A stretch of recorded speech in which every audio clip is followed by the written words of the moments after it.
പാദം സഹഗണലളിതാം ശ്രീവിശാഖാന്യദംശ ഹേ കൃഷ്ണ കരുണാ സിന്ധു ദീനബന്ധു ജഗത്പദേ ഗോപേശ ഗോപികാന്ത രാധാകാന്ത നമസ്തുതേ ഭക്തകാഞ്ചന ഗൗരാംഗീ ശ്രീരാധേ വൃന്ദാവനീശ്വരി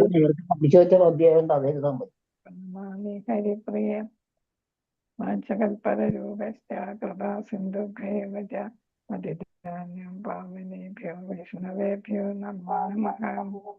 നമോ വിഷ്ണുപാദായ കൃഷ്ണപൃഷ്ഠായ ഭൂതലേ ശ്രീമതേ ജയപതാക സ്വാമിനിധി നാമിനെ.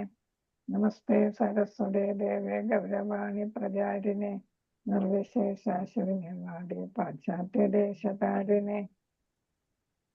ജയ ശ്രീകൃഷ്ണ ചൈതന്യ പ്രഭു നിത്യാനന്ദ ശ്രീ അദ്വൈത ഗദാധര ശ്രീവാസാദി ഗൗര ഭക്തവൃന്ദ.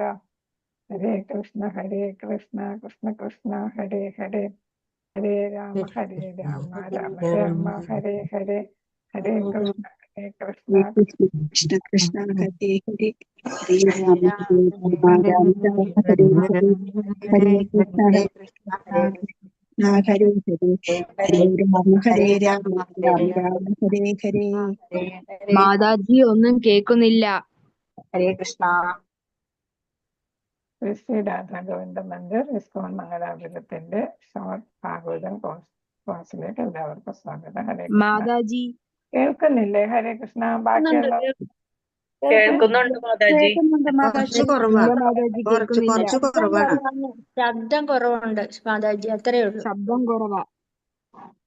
ഞാൻ പുള്ളിലിട്ടിരിക്കുകയാണ്. ഹരേ കൃഷ്ണ.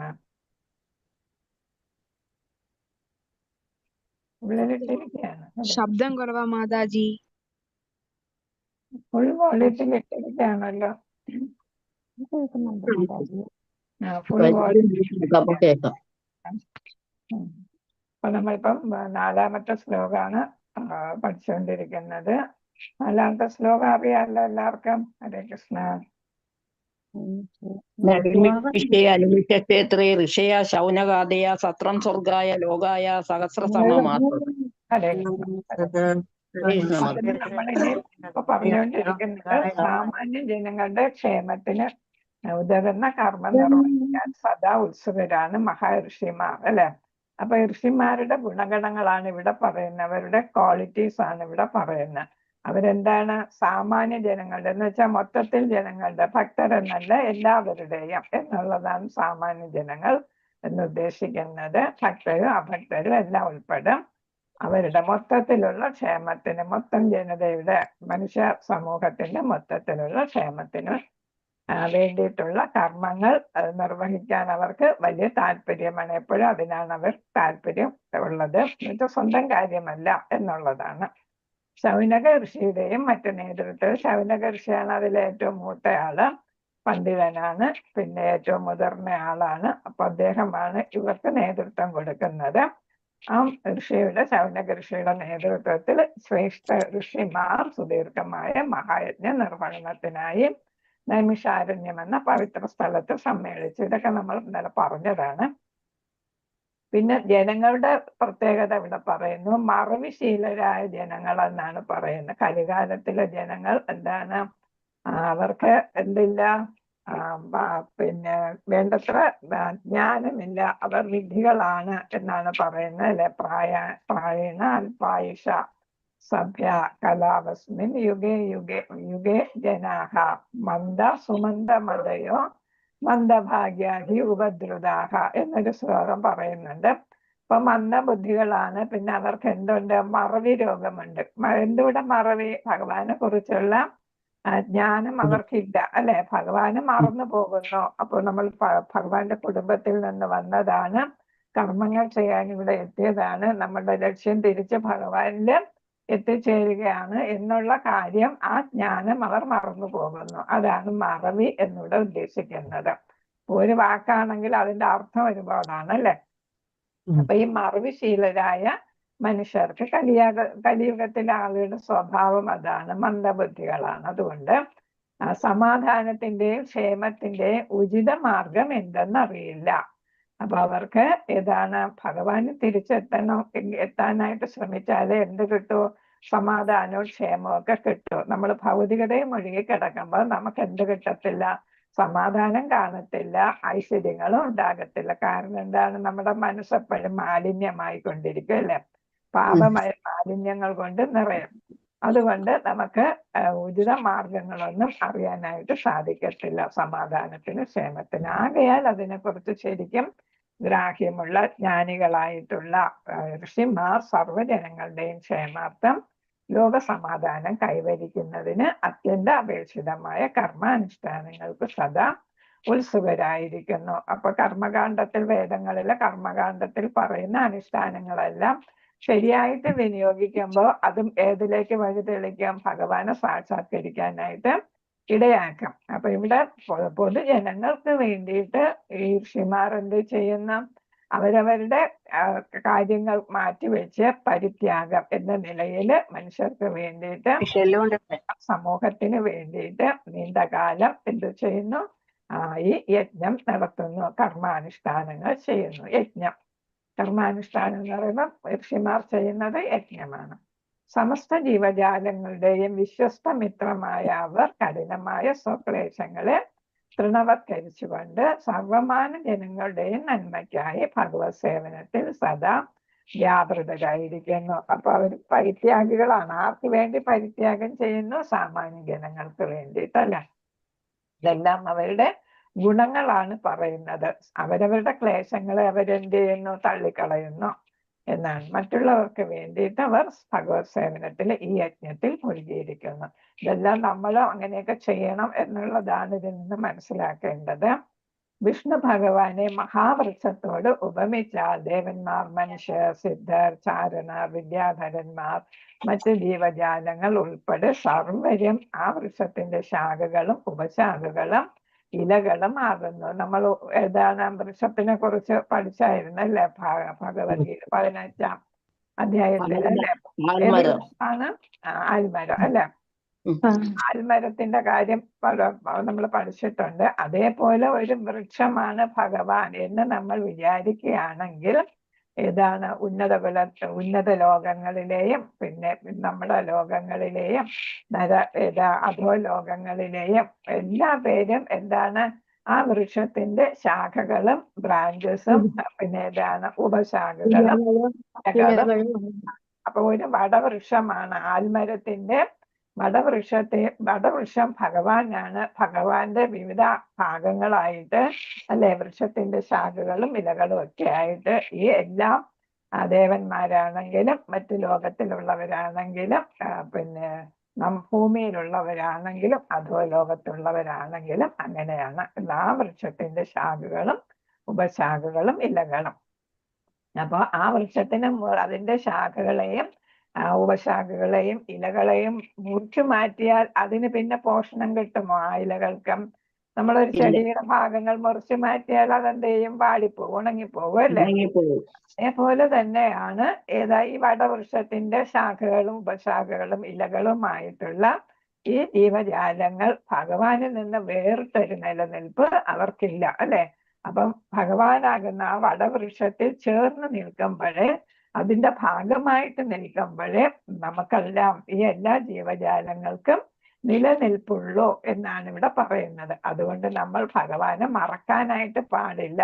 ഭഗവാന്റെ അംശമാണ്, അവിടെ ഭഗവാനാണ്, ഭഗവാന്റെ ധാമമാണ് നമ്മുടെ ഒറിജിനൽ ആയിട്ടുള്ള കുടുംബം എന്നുള്ള കാര്യം നമ്മൾ ഒരിക്കലും മറക്കാൻ പാടില്ല എന്നാണ് ഇവിടെ പറയുന്നത്. അതേ പ്രകാരം പരമദിവ്യോത്തമ പുരുഷനിൽ നിന്ന് വേർപെട്ട മാനവ സമൂഹം വേർപെട്ട ശാഖകളെയും ഇലകളെയും പോലെ ജലം പകരുന്നതിന് യോഗ്യമല്ലാതായി തീരുന്നു. ഇവിടെ ജലം എന്ന് പറയുന്നത് എന്താണ്? ഭഗവാനിൽ നമുക്ക് എത്തിച്ചേരാനുള്ള ഒരു പാത ഇല്ലാതായിട്ട് മാറുന്നു.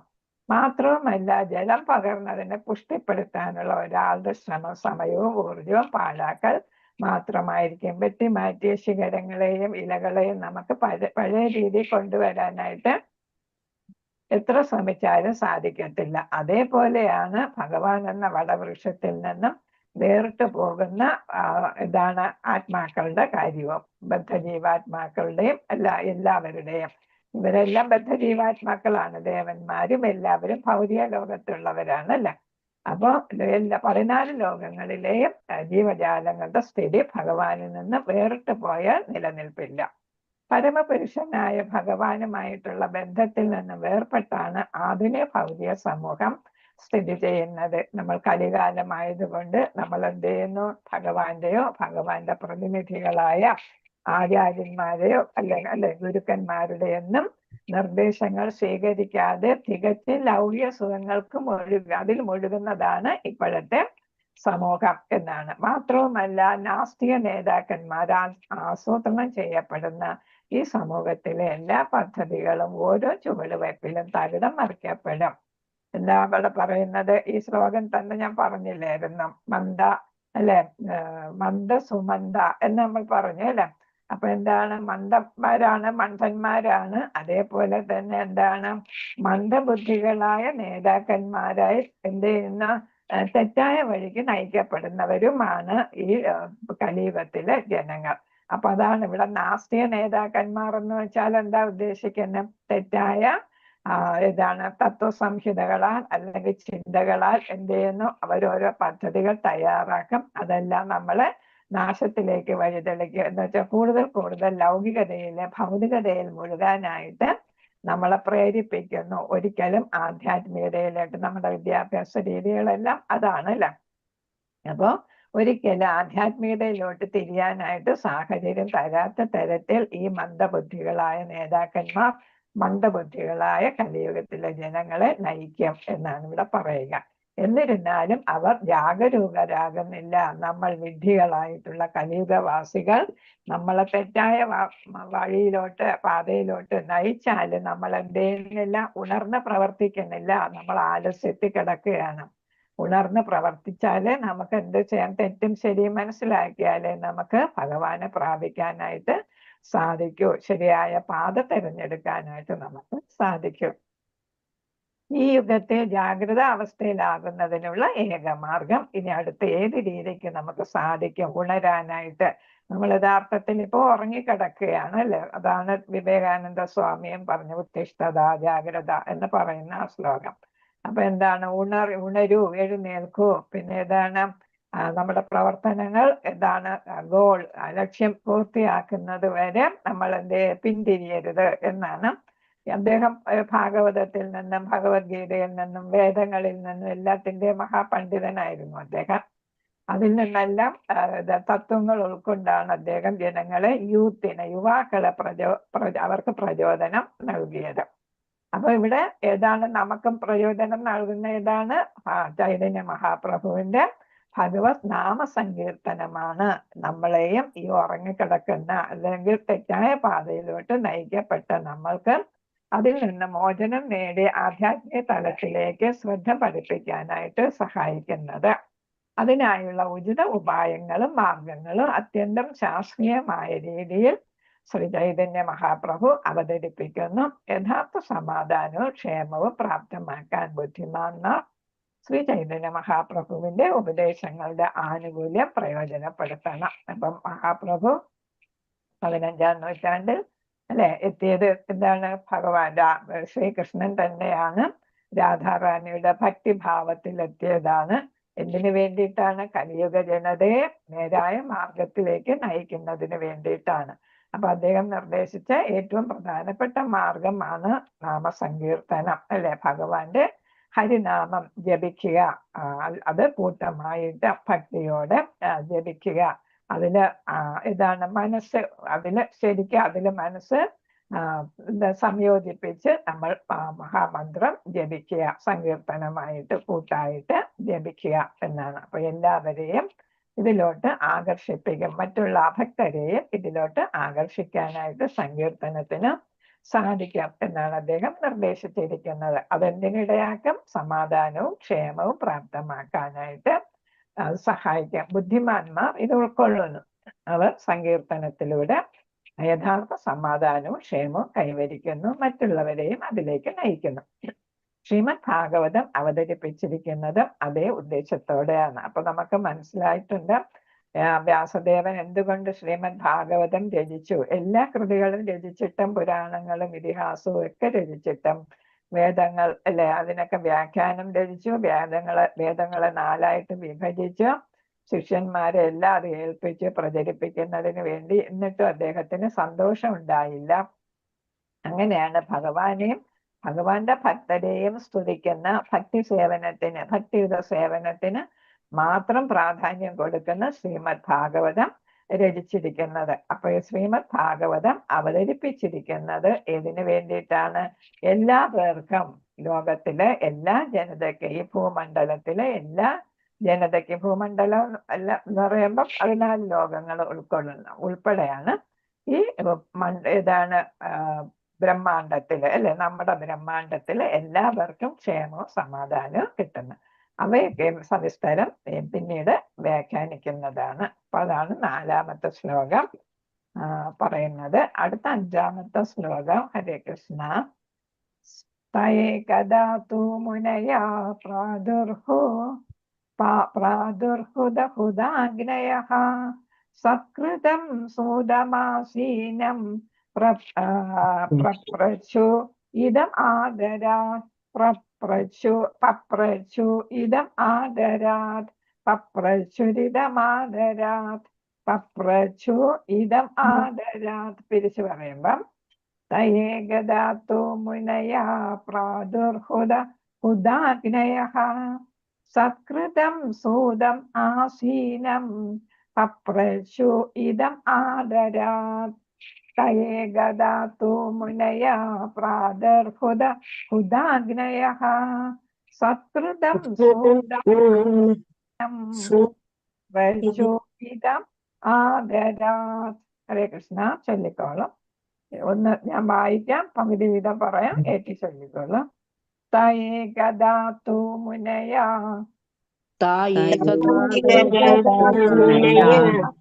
പ്രാദുർഹുദാഗ്നയഃ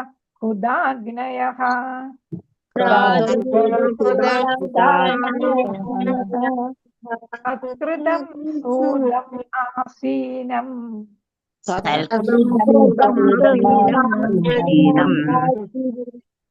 പപ്രച്ചു ഇദം ആദരാത്.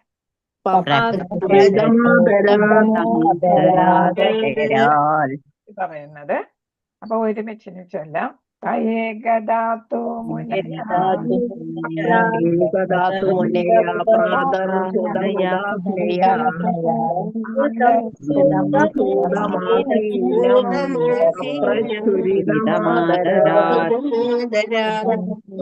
സത്കൃതം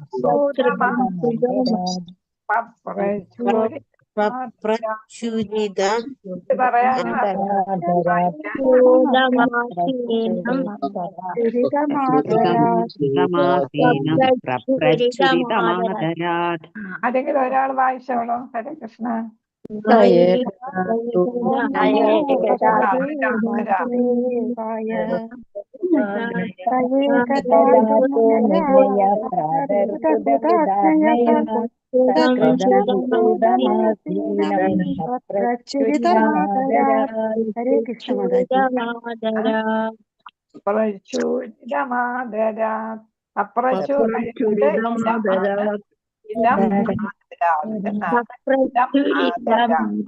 അത് ഒരുമിച്ച് വരുമ്പോഴാണ് പപ്രചുരിതമാദരാത്.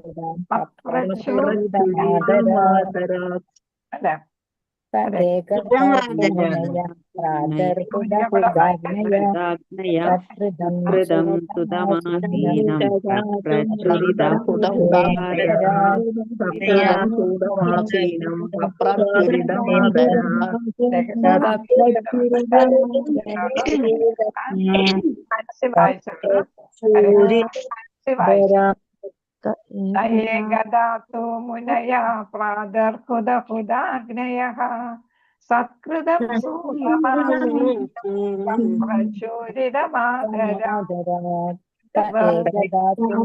പദാർത്ഥം എല്ലാരും കേട്ടോളൂ.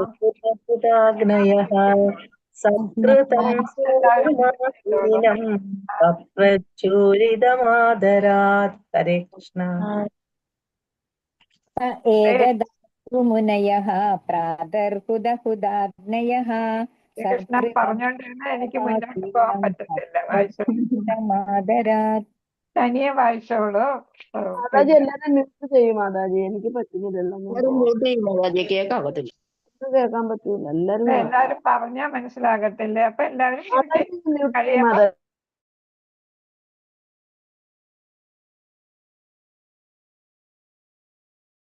അവിടെ ഫുള്ള് സൗണ്ട് ഇല്ലായിരുന്നു. മാതാജി പറയുന്നത് സൗണ്ട് ഉണ്ട്, കേൾക്കണുണ്ട്. അടുത്തപ്പോ അതിന്റെ പ്രധാന പദാർത്ഥം തേ സന്യാസിമാർ ഏകത ഒരു ദിനം, തു എന്നാൽ മുനയഹ ഋഷിമാർ, പ്രാതഃ പ്രഭാതം, ഹുദ ജ്വലിപ്പിക്കുക, ഹുദാഗ്നയഃ യാഗാഗ്നി, സത്കൃതം ആദരപൂർവം, സൂതം ശ്രീസൂത ഗോസ്വാമി, ആസീനം ഉപവിഷ്ടനാകുക, പപ്രച്ചു അന്വേഷിച്ചു, ഇതിനെക്കുറിച്ച് ഇപ്രകാരം ആദരപൂർവം. ഹരേ കൃഷ്ണ. അപ്പൊ എന്താണ് വിവർത്തനം പറയുന്നത്? സന്യാസിമാരെല്ലാം ചെയ്യുന്നതാണ് അല്ലെ, രാവിലെ പ്രഭാത കർമ്മങ്ങൾ എന്നൊക്കെ പറയുമ്പോ പൂജാതി കർമ്മങ്ങളൊക്കെ ചെയ്യും അല്ലെ. അതാണ് യാഗാഗ്നി ജ്വലിപ്പിച്ച് പ്രഭാത കർമ്മങ്ങളെല്ലാം പൂർത്തിയാക്കിയ ശേഷം എല്ലാ സന്യാസിമാരും അത് ചെയ്യും. അത് കഴിഞ്ഞിട്ട് ശ്രീല സൂത ഗോസ്വാമിക്ക്, സൂത എന്നാണ് കേട്ടോ, സൂത ദീർഘമുണ്ട്. ശ്രീല ബഹുമാനപൂർവ്വം പറയുന്നതാണ്. ശ്രീല സൂത ഗോസ്വാമിക്ക്, ഗോസ്വാമി എന്ന് പറയുമ്പോൾ ഇന്ദ്രിയങ്ങളെല്ലാം നിയന്ത്രിച്ച ആളാണ് ഗോസ്വാമിമാർ. ഋഷിമാരെല്ലാം ഗോസ്വാമിമാരാണ്. ബഹുമാന്യമായ ഇരിപ്പിടം നൽകിക്കൊണ്ട് ശ്രേഷ്ഠരായ ഋഷിമാർ അത്യാദരവോടെ താഴെ പറയുന്ന കാര്യങ്ങളെ കുറിച്ച് ആരാഞ്ഞു. താഴെ പറയുന്ന കാര്യങ്ങൾ അടുത്ത് 6, 7, 8 ഇതിലൊക്കെ വരും. ചോദിക്കുന്ന ചോദ്യങ്ങള് അല്ലെ, അതാണ് ഇതിൽ വരുന്ന. അവർ 6 ചോദ്യങ്ങൾ ചോദിക്കുന്നുണ്ട്. പിന്നെ അതിന്റെ വിശദീകരണമാണ്, മറുപടിയാണ് ഈ 1-ാം സ്കന്ധത്തിൽ നമ്മൾ പഠിക്കുക. അപ്പൊ അവരുടെ പ്രഭാത കർമ്മങ്ങൾ എന്ന് പറയുന്നത് യാഗാഗ്നി ജ്വലിപ്പിച്ച് ഭഗവാനെ കീർത്തിക്കുകയെല്ലാം ചെയ്ത് കഴിഞ്ഞിട്ട് എന്ത് ചെയ്യുന്നു? അസൂത ഗോസ്വാമിക്ക് ബഹുമാന്യമായ ഇരിപ്പിടം നൽകി. ഇരിപ്പിടം ഇത് വ്യാസപീഠം ആണ് നൽകുന്നത് അല്ലെ. അപ്പൊ ഒരു പ്രഭാഷണം, ഭഗവാനെ കുറിച്ച് പ്രഭാഷണം നടത്തുന്ന, ഭാഗവത പ്രഭാഷണം നടത്തുന്നവർക്കെല്ലാം അവരെല്ലാം വ്യാസപീഠത്തില് ആണ് ഇരുത്തുക. എന്ന് വെച്ചാൽ വ്യാസനാണ് യഥാർത്ഥത്തിലുള്ള ഗുരു അല്ലെ. ആ ഗുരുവിന്റെ സ്മരണയിലാണ് എല്ലാം നടത്തുന്നത് അല്ലെ. ആ ഗുരുവിനെ ബഹുമാനിച്ചിട്ടാണ്. ആ ബഹുമാന്യ സ്ഥാനത്ത് ഭാഗവത പ്രഭാഷണം നടത്തുന്ന വ്യാസദേവന്റെ പ്രതിനിധിയായിട്ട് എത്തുന്ന ഗുരുവിനെ അല്ലെങ്കിൽ ആചാര്യനെ, ഇവിടെ സൂത ഗോസ്വാമിയാണ് ആ ആചാര്യനായിട്ട് എത്തിച്ചേർന്നിരിക്കുന്നത്. അത് വ്യാസദേവന്റെ പ്രതിനിധിയാണ്. അപ്പൊ ആ സൂത ഗോസ്വാമിക്ക് ഇതാണ് ബഹുമാന്യമായ ഇരിപ്പിടം. വ്യാസപീഠത്തിൽ അദ്ദേഹത്തെ ഇരുത്തിയിട്ട് എന്ത് ചെയ്യുന്നു? ശ്രേഷ്ഠരായ ഋഷിമാർ, ശ്രേഷ്ഠർ എന്നാ പറഞ്ഞു. നമ്മൾ നേരത്തെ ഋഷിമാരെ കുറിച്ച് ഒരുപാട് ഗുണങ്ങൾ അവരെ കുറിച്ച് പഠിച്ചു അല്ലേ, 4-ാമത്തെ ശ്ലോകത്തില്.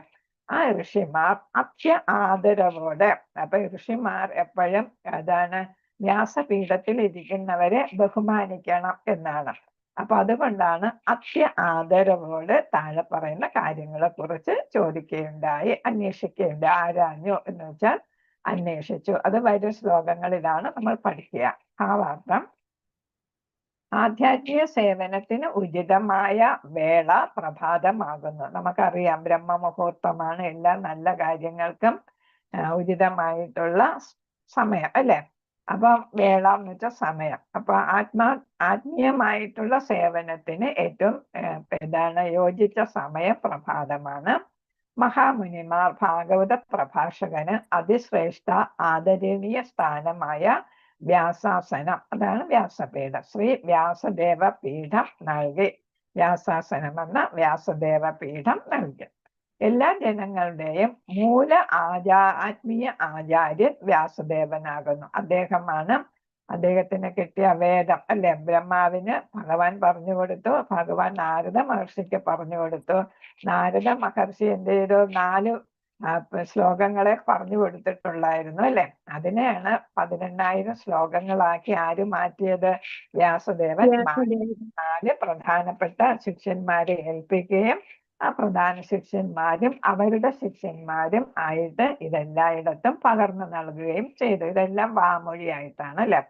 അപ്പൊ വാമൊഴിയായിട്ട് പകർന്നു നൽകിയത്. അപ്പൊ അദ്ദേഹമാണ് മൂല ആത്മീയ ആചാര്യൻ. അദ്ദേഹത്തിൽ നിന്നാണ് നമുക്കെല്ലാം ഭൗതിക ജീവികൾക്കെല്ലാം എന്ത് കിട്ടിയത്? ഈ ഭാഗവതം എന്ന മഹത് ഗ്രന്ഥത്തിനെ കുറിച്ച് ഉള്ള അറിവ് കിട്ടിയത്. അതുകൊണ്ടാണ് അദ്ദേഹത്തെ മൂല ആത്മീയ ആചാര്യൻ എന്ന് പറയുന്നത്. വ്യാസദേവനാണ് ഇത് 18,000 ശ്ലോകങ്ങളാക്കി മാറ്റിയതും 4 വേദങ്ങളാക്കി മാറ്റിയതും എല്ലാം.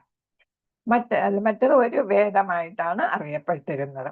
മറ്റെല്ലാ ആചാര്യന്മാരും അദ്ദേഹത്തിന്റെ പ്രതിനിധികളായാണ് കണക്കാക്കപ്പെടുന്നത്.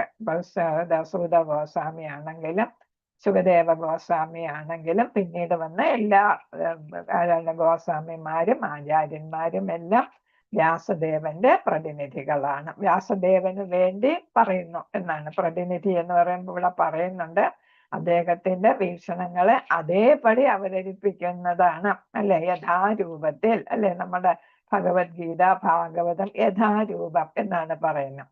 അതേ രൂപത്തിൽ ഭഗവാൻ എന്താണോ ഉദ്ദേശിച്ചത് അത് ബ്രഹ്മദേവൻ ഉൾക്കൊണ്ട് ബ്രഹ്മദേവൻ അതേപോലെ നാരദ മഹർഷിക്ക് പകർന്നു കൊടുത്തു. നാരദ മഹർഷി അതേപോലെ വ്യാസദേവന് പകർന്നു കൊടുത്തു. വ്യാസദേവൻ അതേ കാര്യം എന്ത് ചെയ്തു? കൂടുതൽ 4 വേദങ്ങളാക്കിയും എല്ലാവർക്കും മനസ്സിലാകുന്നതിന് വേണ്ടിയിട്ടാണ് 4 വേദങ്ങളാക്കിയത്. സാമാന്യ ജനങ്ങൾക്കും മനസ്സിലാകുന്നതിന് വേണ്ടിയിട്ട് അതേപോലെ അതില് വിപുലീകരിച്ച് അതിന്റെ അർത്ഥവും വ്യാപ്തിയും എല്ലാം വർദ്ധിപ്പിച്ച് അതിനെ 18,000 ശ്ലോകങ്ങളാക്കി മാറ്റുകയുണ്ടായി അല്ലെ. അപ്പൊ ഒരേ കാര്യം തന്നെ കൂടുതൽ വിപുലമാക്കി അതിന്റെ വ്യാഖ്യാനങ്ങളെല്ലാം കൊടുത്ത് പറയുന്നു, വിസ്തരിച്ചു പറയുന്നു എന്നേ ഉള്ളൂ. അർത്ഥവ്യത്യാസം വരുന്നില്ല. അതിന്റെ ആശയത്തിന് വ്യത്യാസം വരുന്നില്ല. അതുകൊണ്ടാണ് അതേപടി അവതരിപ്പിക്കുന്ന വ്യക്തിയാണ് പ്രതിനിധി എന്ന് പറയുന്നത്. അപ്പൊ നമ്മുടെ രാഷ്ട്രീയത്തിൽ വരുമ്പോൾ നമ്മുടെ പ്രതിനിധിയായിട്ടാണ് അസംബ്ലിയിൽ MLA-മാര് പോകുന്നത് അല്ലെ, പാർലമെന്റിൽ MP-മാര് പോകുന്നത്. അപ്പൊ നമ്മുടെ അഭിപ്രായങ്ങൾ അസംബ്ലിയിലും പാർലമെന്റിലും അവതരിപ്പിക്കുന്നതിന് വേണ്ടിയിട്ടാണ്.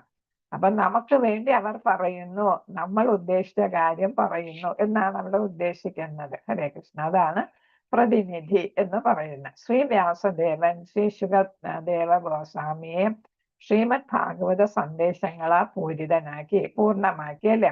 അപ്പൊ അദ്ദേഹം എന്ത് ചെയ്തു? ഈ ഭാഗവതം അതേപടി ആർക്ക് പറഞ്ഞു കൊടുത്തു? ഭഗവാനിൽ നിന്ന് ശിക്ഷ പരമ്പരയിലൂടെ വന്നത് ആർക്ക് കൊടുത്തു? അദ്ദേഹത്തിന്റെ പുത്രനും ശിഷ്യനുമായ ശുകദേവ ഗോസ്വാമിക്ക് പകർന്നു കൊടുത്ത് അദ്ദേഹത്തെ പൂർണ്ണനാക്കി. ശ്രീ ശുക ഗോസ്വാമിയെ പൂർണ്ണനാക്കി. അദ്ദേഹത്തിന് അത് ഉൾക്കൊള്ളാനായിട്ട് സാധ്യത്തെ ജ്ഞാനവാനാക്കി. ശ്രീ സൂത ഗോസ്വാമി ഈ സന്ദേശങ്ങൾ ശ്രീ ശുക ഗോസ്വാമിയിൽ നിന്നും ശ്രമിച്ചു. അപ്പൊ പരീക്ഷത്തിന് പറഞ്ഞു കൊടുത്തപ്പോ അതിലൊരു കേൾവിക്കാരനായിരുന്നു സൂത ഗോസ്വാമി അല്ലെ. അപ്പൊ അത് ശുകദേവ ഗോസ്വാമിയിൽ നിന്ന് അതേപോലെ ഉൾക്കൊണ്ടു? ശ്രീ സൂത ഗോസ്വാമി ഉൾക്കൊണ്ടു. അവരെല്ലാം മഹാജ്ഞാനികളാണ്. അതുകൊണ്ട് അതേപടി ഉൾക്കൊള്ളാനായിട്ട് അവർക്ക് സാധിക്കുന്നത് അല്ലെ. ജ്ഞാനികളും അതേപോലെയുള്ള ബുദ്ധിശക്തിയും ഒക്കെ ഉള്ളവരാണ്. കലിയുഗമല്ലല്ലോ, അതുകൊണ്ട് അവർക്ക് ബുദ്ധിശക്തിയെല്ലാം വളരെ കൂടുതലാണ്. അപ്പൊ അതേപോലെ അവയെല്ലാം ഉൾക്കൊണ്ടു ശ്രീല വ്യാസദേവന്റെ ആധികാരിക പ്രതിനിധികളെ എല്ലാം ഗോസ്വാമി എന്ന് വിളിക്കും. ഗുരുശിക്ഷ പരമ്പരയിൽ വരുന്നവരെല്ലാം. കാരണം എന്താ? ഇതൊക്കെ ഉൾക്കൊള്ളണമെങ്കിൽ എന്താകണം? നമ്മുടെ ഇന്ദ്രിയങ്ങളെയൊക്കെ നിയന്ത്രിച്ചാലേ നമുക്ക് ഏതിൽ ശ്രദ്ധിക്കാൻ പറ്റൂ? ഭഗവാന്റെ കാര്യങ്ങളിൽ പൂർണ്ണമായിട്ട് ശ്രദ്ധിക്കാൻ പറ്റൂ അല്ലെ. ആത്മീയ കാര്യങ്ങളിൽ ശ്രദ്ധിക്കണമെങ്കിൽ അവര് ശുദ്ധ ഭക്തന്മാരായിട്ട് മാറിയിരിക്കണം. അങ്ങനെയുള്ളവരാരാണ്? ഗോസ്വാമിമാരാണ്. എല്ലാ ഇന്ദ്രിയങ്ങളെയും നിയന്ത്രിച്ചവരാണ് ഈ ഗോസ്വാമിമാർ. ഇന്ദ്രിയങ്ങളെല്ലാം നിയന്ത്രണത്തിലാക്കുകയും പൂർവാചാര്യന്മാരുടെ കാലടികളെ പിന്തുടരുകയും ചെയ്യുന്നു. അവർക്ക് വേറെ ഭൗതികമായിട്ടുള്ള ചിന്തകളൊന്നും ഇല്ല. അത് കാരണം അവർക്ക് എന്ത് സാധിക്കും? എല്ലാം വളരെ ശ്രദ്ധയോടെ കേൾക്കാനും ഉൾക്കൊള്ളാനും പൂർവ്വ ആചാര്യന്മാർ ചെയ്തതും നിർദ്ദേശിച്ചതും അതേപോലെ പാലിക്കാനും അവർക്ക് സാധിക്കുന്നു. ഗോസ്വാമിമാർ ചഞ്ചല ചിത്തരായി ഭാഗവത പ്രഭാഷണം നൽകുന്നില്ല. എന്ന് വെച്ചാൽ വളരെ ശ്രദ്ധയോടെ വിനയത്തോടെ അല്ലെ അവർ നേടിയ ജ്ഞാനം അതേപോലെ പകർന്നു കൊടുക്കുകയാണ്. അപ്പൊ ചഞ്ചലം എന്ന് വെച്ചാൽ എന്താണ്? മനസ്സ് അങ്ങോട്ടും ഇങ്ങോട്ടും ചലിക്കുന്ന എന്നാണ് അല്ലെ, നമ്മുടെ ശ്രദ്ധ മാറുന്ന. അവർ ശ്രദ്ധ മാറുന്നില്ല, കാരണം അവർ ഭഗവാനെ തന്നെയാണ് ശ്രദ്ധ, എപ്പോഴും ഭഗവാനെ തന്നെയാണ് ചിന്തിക്കുന്നത്. അതുകൊണ്ട് അവർക്ക് ഒരു തരത്തിലുള്ള വ്യാകുല ചിന്തകളും വരുന്നില്ല, ഭൗതിക ചിന്തകളും വരുന്നില്ല. അതുകൊണ്ട് വളരെ ശ്രദ്ധയോടെ ഭഗവാനിൽ മനസ്സർപ്പിച്ച് ഭാഗവത പ്രഭാഷണം നൽകാൻ അവർക്ക് സാധിക്കുന്നു. ആത്മീയ സന്ദേശം ശിഥിലമാക്കാതെ തങ്ങൾക്ക് പ്രദാനം ചെയ്ത പൂർവികന്മാരുടെ കാലടികളെ പിന്തുടർന്ന് അവരുടെ സേവനങ്ങൾ അതീവ ശ്രദ്ധയോടെ അവർ നിർവഹിക്കുന്നു. ഹരേ കൃഷ്ണ. സമയമായില്ല മാതാജി, 24 ഹരേ കൃഷ്ണ. നമുക്കിവിടെ നിർത്താം. ഹരേ കൃഷ്ണ. വാചകൽപതരൂപശ്ച കൃപാ സിന്ധുഭ്യേവച പതിതാനാം പാവനേഭ്യോ വൈഷ്ണവേഭ്യോ നമോ നമഃ. അനന്തകോടി വൈഷ്ണവ ഭക്തവൃന്ദ കി ജയ. ശ്രീല പ്രഭുപാദർ കി ജയ. ഗുരു മഹാരാജ് കി ജയ. ഗ്രന്ഥരാജ് ശ്രീമദ് ഭാഗവതം കി ജയ. ഹരേ കൃഷ്ണ. ഹരേ ഹരേ കൃഷ്ണ മാതാജി. ഹരേ രാമ മാതാജി. രാമ ഹരേ ഹരേ കൃഷ്ണ മാതാജി. ഹരേ കൃഷ്ണ. ഹരേ കൃഷ്ണ മാതാജി. പ്രണാമം മാതാജി. ഹരേ കൃഷ്ണ. ഹരേ കൃഷ്ണ മാതാജി.